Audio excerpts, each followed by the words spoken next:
Hello everybody, welcome back to a new week. Today we have an amazing testimony from Kara. Her story truly touched my heart and I hope that it does to yours. So keep on watching and thank you for clicking on this video.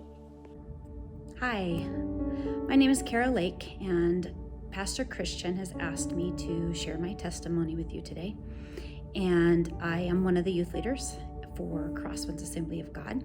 And I have been doing that for quite a few years, but we have the Rona going on. So I look forward to meeting you all and seeing all the new faces once all of this clears up and we're able to come back together as a larger group. I want to share my testimony with you. And at the same time that I feel honored that Pastor Christian has asked me to share, it is a challenging thing for me to share because I have to admit my failures, right, as a person. And so I just want to share with you how I got to this place.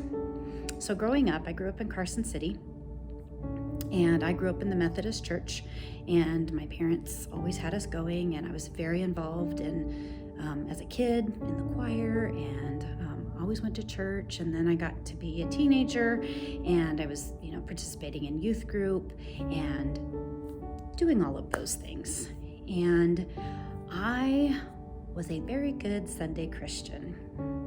Yeah. So I said all the right things. I did all the right things in front of those who, I was either trying to impress or just trying to, feel good or seem like I was good, right? Doing all the right things. People who knew my mom, because she was very involved in the church as well. And the one thing you need to know is my parents got divorced when I was young. I was about 5 years old. And at that time, that was not a thing.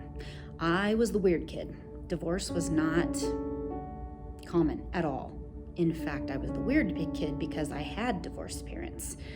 A lot of you are thinking, what? That's crazy. Well, it's become the norm right now that people are divorced, they're in second marriages or third marriages, or maybe we just have a bunch of single moms out there. And but at the time, that was so unheard of, and it was kind of a stigma, and I was made fun of for it. And so that part was kind of hard too. The thing that I used to my advantage, if you can say, is every other weekend I went to my dad's and my stepmom. And so I went to their house. So as a teenager, I would be almost, just the perfect Christian girl on my mom's weekends because she was paying attention and she knew what I was up to or would be in my business, right? And my dad's, it's not that he didn't care at all.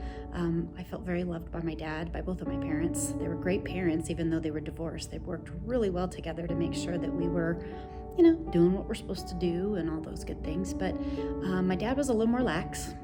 And so the nights that I would go out, right, he would fall asleep. He'd never wake up. Even when we came home super late or past curfew. And my stepsister and I would go out together. And we were drinkers, and I drank a lot of alcohol. And my stepmom knew it. She was okay with it, as long as we didn't drive, right? And so she always said, you give me a call if you've had too much to drink, and I will come pick you up, no questions asked. And I knew my dad wouldn't wake up, so that's what we did. And we drank a lot. But I only did that on Dad's weekend. And then on Mom's weekend, I'd be the designated driver, right? So I played this game for a long time. And I look back now and I'm disgusted with myself.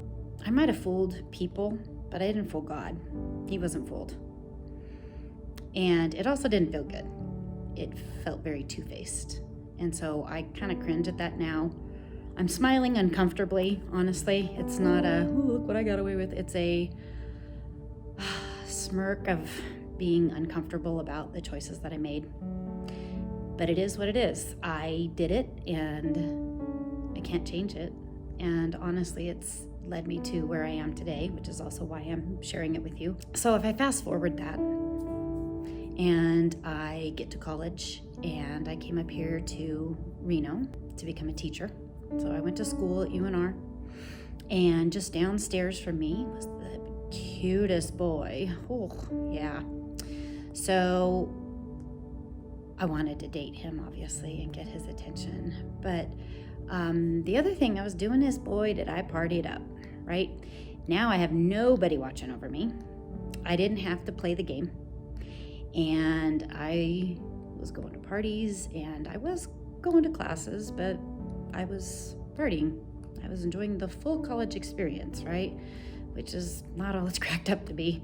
And I got the attention of this boy, who obviously is my husband now. And he was playing baseball at the time, and so we started dating. And I was definitely completely pulled away from the church at that point.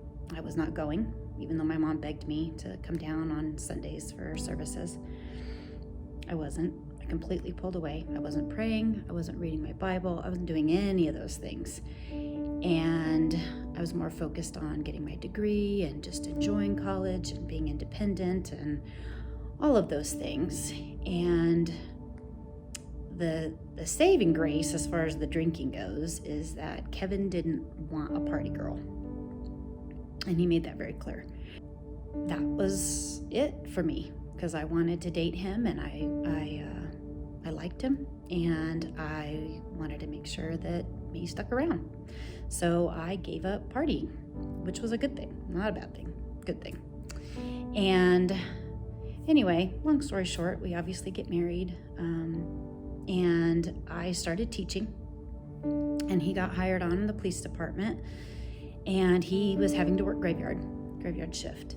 So I was teaching during the day, and then the plan was so that we could be together in the evenings, right? And have dinner together and, make that our time together. And then on his weekends, which was like middle of the week, he tried to shift his sleep schedule so that we could be together, spend more time together. And so we tried to make it work. We didn't have kids yet. And so that was the plan. But graveyard is a bad shift for people to work. If you don't know what graveyard is, that's the overnight shift. So while the rest of us are sleeping, they are wide awake and trying to protect the city, right? And so I'd be sleeping and he was working, and then vice versa, we would swap. And it got to be so bad because he wasn't sleeping well. It's not a normal sleep schedule, and he did not do well with it. And so it got to be that I would come home in the evenings and start making dinner, and he was still asleep. And he'd come down briefly, he'd shove some food in his face, and he'd go right back up to bed. And so I was still just sitting there by myself.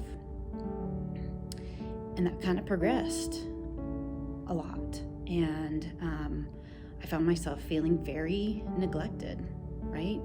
And as a wife. And I thought, well, why am I doing this? And so it definitely left me vulnerable. And I didn't reach out to him. I didn't actually tell him, which I should have, right? Like, that's what I should have done. I should have talked to my husband. That's important. And instead, I just kind of poured more time into my work, and then I started chatting with people online.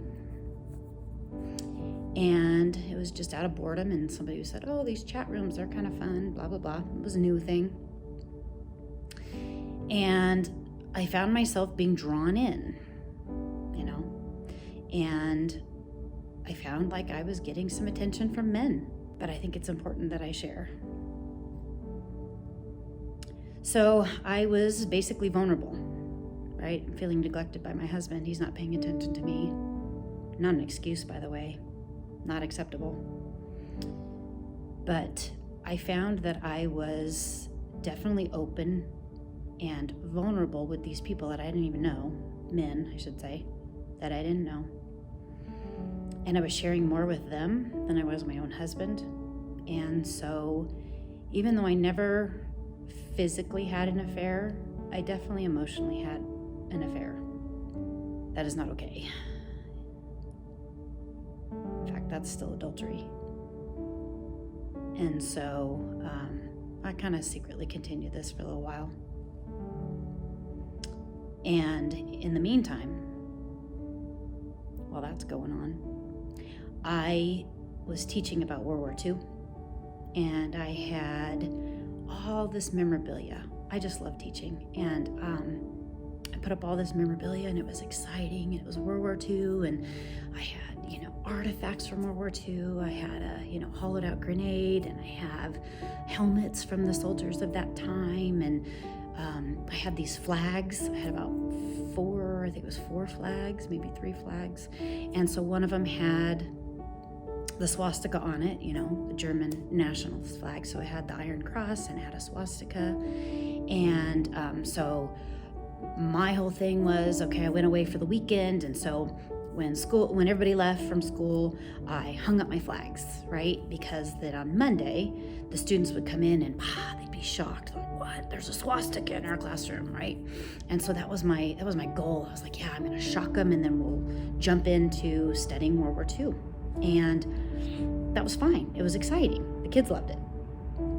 So I did that, and I put it up, and then I went to a meeting, a parent meeting after school, and next thing I know, my vice principal is calling me out into the hallway. He has something important to tell me. And he's got a paper in his hand, so I read the paper, and it's an email from one of my colleagues, and she is Jewish, and so apparently while I was in this meeting, after I'd hung up the flags, it was late, hardly anybody was there, but so apparently for some reason she was over by my class, and she saw my flags and everything that was set up, and so she immediately went to her room and she wrote this email. And on this email, she also included my bosses, and she included all of the TV stations, the radio stations. She contacted people at UNR who were in the Holocaust studies. She contacted the National Jewish Defense League. She contacted the synagogues here in Reno and Sparks. And so at the same time that I was receiving the email, everybody else, there was a list about that long typed, was receiving an email as well about how disgusted she was and how I am against her and how offensive I am because I have the audacity to put up a swastika and hang that flag in my classroom, and that she wants to take it down immediately. And it just went on and on, right?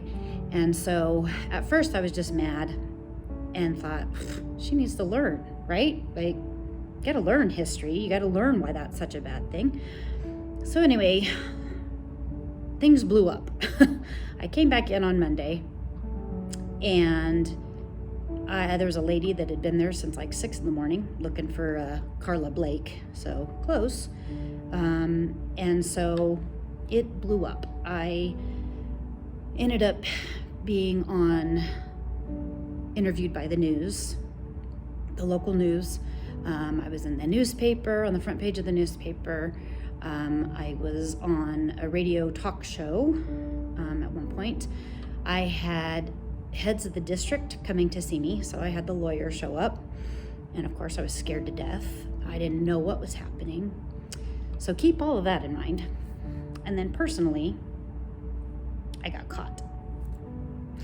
So my husband found out. I got a phone call, and he actually took it, and he was like, what's going on here? And so I admitted that I had been emotionally having this affair, and it crushed him.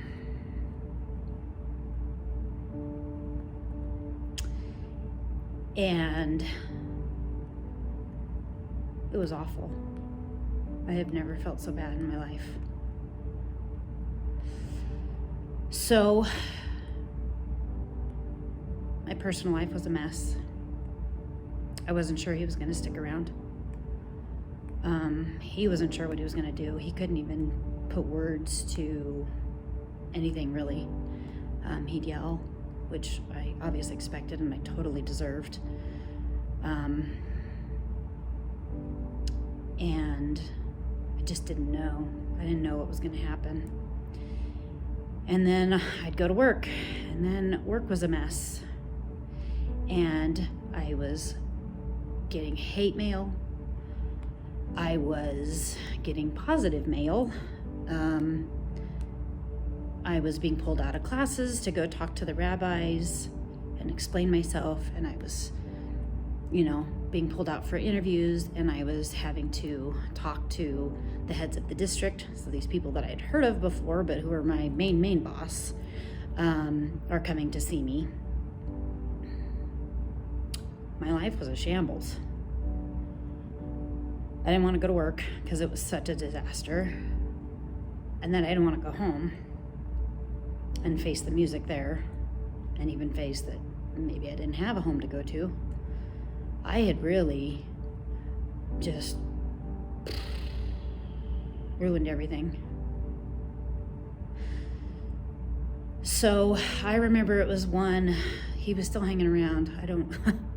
Praise the Lord, I don't know why. But he was hanging in there, and we were trying to talk some more. And even though I felt neglected, I need you guys to hear this, even though I felt neglected, I was still very much in the wrong. That was completely my fault. That is not a solution just because I felt like he was neglecting me. Because that's not okay. That is absolutely not okay. I should have gone to him and said, hey, I'm feeling neglected. So I absolutely own that. I own all of it because all of this is on me. These are choices that I made, and my life just was blowing up. So obviously I cried a lot. And one day he was still hanging in there, and I know he was going to go to work. If I back up a little bit, I had met Brian and Amy Allen, who some of you guys know, most of you guys know. They go to our church. Amy's Pastor Pete's secretary. And I had been playing softball with them for our church team. Yeah. So I was kind of up to my old tricks. I was doing things I shouldn't be doing, and then playing the church game, coming into church. I'm like, yeah, I can totally do church, because she said, if you want to play on our softball team, you have to attend church. I'm like, oh, I can totally do that. So I'd been playing the game, and everything exploded. So I just remember Pastor Pete had said something to, God accepts all of every person, no matter what. And he wants us to come to him, and he wants us to just completely submit to him and seek forgiveness, and that we are never alone. And I'm like, boy, do I feel very alone. And I just remember we kind of had a big blow up, and Kevin left for work, and I just got down as low as I possibly could. I was sobbing. I was in a lot of pain. And I literally Superman spread myself on the ground I can picture it just so vividly. And I was just face down, nose in the carpet, hands all the way out, legs all the way out. And I was just sobbing, God, if you are real, I just pray that you save me. And I am so sorry. I have screwed everything up. And I knew it at that time, and I still feel it. And I want to tell you this, that in that moment, the Word of God says that he will provide the peace that passes all understanding. And I literally felt lighter, like an elephant was lifted off of my back. Not only was I having trouble at home, I was having trouble at work. No place was safe for me. I felt like everybody was against me. And God said, come on, I forgive you. And so I want to tell you this. Sin is sin is sin. God doesn't weigh sin. So the fact that I was a liar as a kid was still just as bad as adultery as an adult in his book.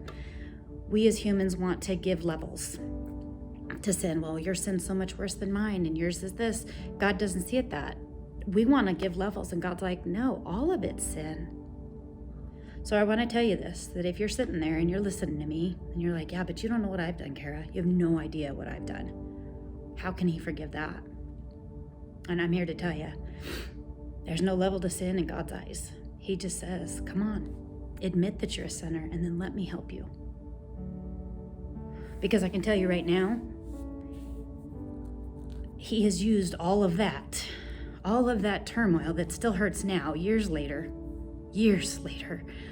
Next month, we're going to celebrate our 24th wedding anniversary, and he stuck with me, and he's healed us, and Kevin is now a believer, and both of our kids are believers, and he has used all of that heartache and turmoil to develop me into the person I am, which is also why I'm passionate about being a youth leader, and I'm passionate that you guys know who Christ is and that he can save you.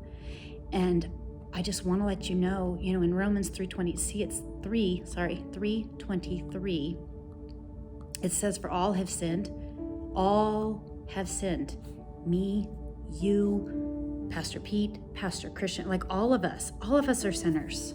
We just have varying levels. But in God's eyes, it's all sin.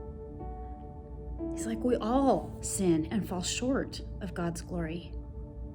But it's okay, because guess what? He said in Romans 10:9-10, if you declare with your mouth Jesus is Lord and believe in your heart that God raised him from the dead, which he did, absolutely, like he was dead as a doornail, raised him from the dead, you too can be saved.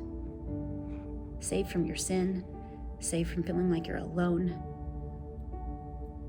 and be a child of Christ and embrace all that brings you. If you guys are able to do that now, boy, you're going to be so much farther ahead of the game than I was. It took me a long time. It took me into my late 20s to figure it out. Is life going to be easy? No, you're still going to have ups and downs, but you know what? The fact that you have Christ on your side earlier on, helping you make decisions on who your spouse should be, helping you make, decisions and guide you through life and what you want to do on your career path. Man, I wish I had done that. And so I'm taking this time now to just say to you, if that's you, if you need to give your heart to Christ and just say, I'm tired of trying to do this alone, or I'm tired of trying to put on the facade and just play the game. It's exhausting.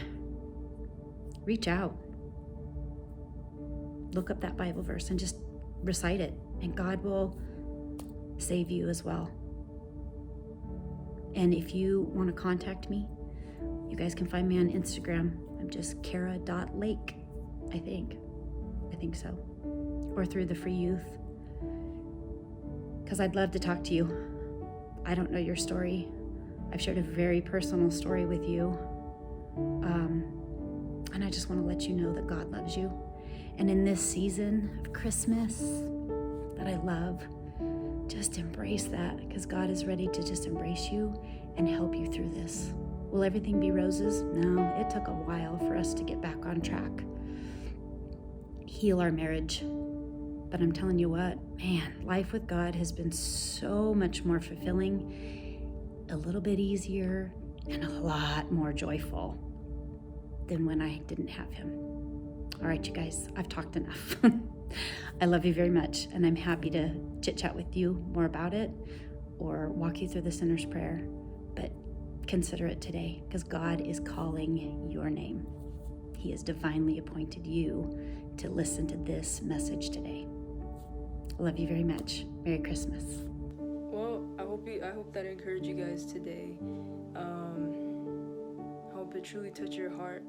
And it's just amazing how God works through each and every single one of us. We each have a testimony. We each have a story. God is calling out to each and every single one of us. He died for us, and he truly loves us, like what Kara said. Call out on his name, and he will be there. See you guys next week, and I hope you guys enjoy your holiday, and stay blessed. Peace.